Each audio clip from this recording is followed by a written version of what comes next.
mashindano hazijafika. Ni kocha ambaye bado anaendelea kutafuta kitu gani ambacho anakihitaji, lakini positivity huenda ikawa ni kupata matokeo mazuri kwenye mechi ambazo amecheza za ligi kuu, ukitoa zile za ligi ya mabingwa Afrika. Na huenda positivity nyingine ni kuona wachezaji wake wana perform kwa kiwango kikubwa na wana improve kutoka pale ambapo walikuwa kusogea kwa hatua kadhaa. Kwa kutoka mchezo huu kuelekea dhidi ya Tanzania Prisons tarehe 22, tarehe 25 watacheza na Dodoma Jiji pale kabla ya mechi kubwa zaidi ya nchi. Kwa hiyo huenda kocha akahitaji kuona timu yake inakusanya pointi 6 za ligi.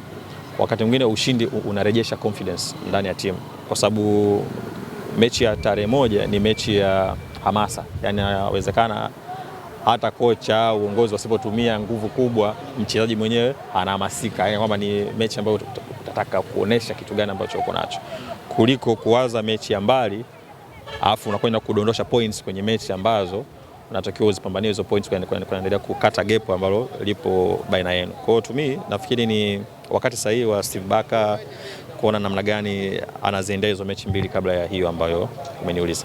Lakini unaitazama Simba kwenda kumfunga Young Africans kwa namna ambavyo statistics zake zinavyosoma. Games zinabadilika, mechi inabadilika, namna gani ambavyo una approach na namna gani ambavyo unakwenda kufanya.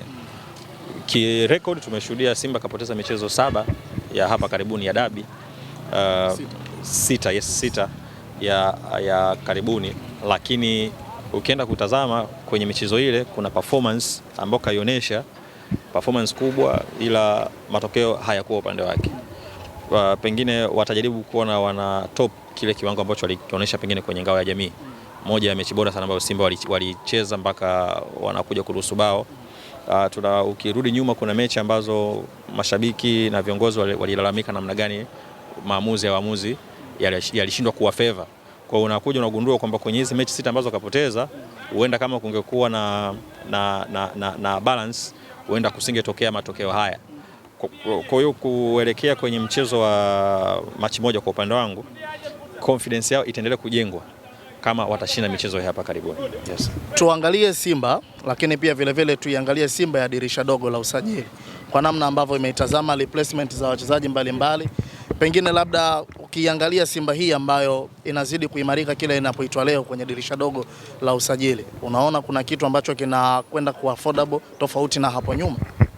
Nafikiri kuna kitu kimeongezeka kwa upande wa timu, ushindani wa timu kwenye kikosi, maingizo mapya yameingia na kwenda kuongeza kidogo pale ambapo wengine waliishia.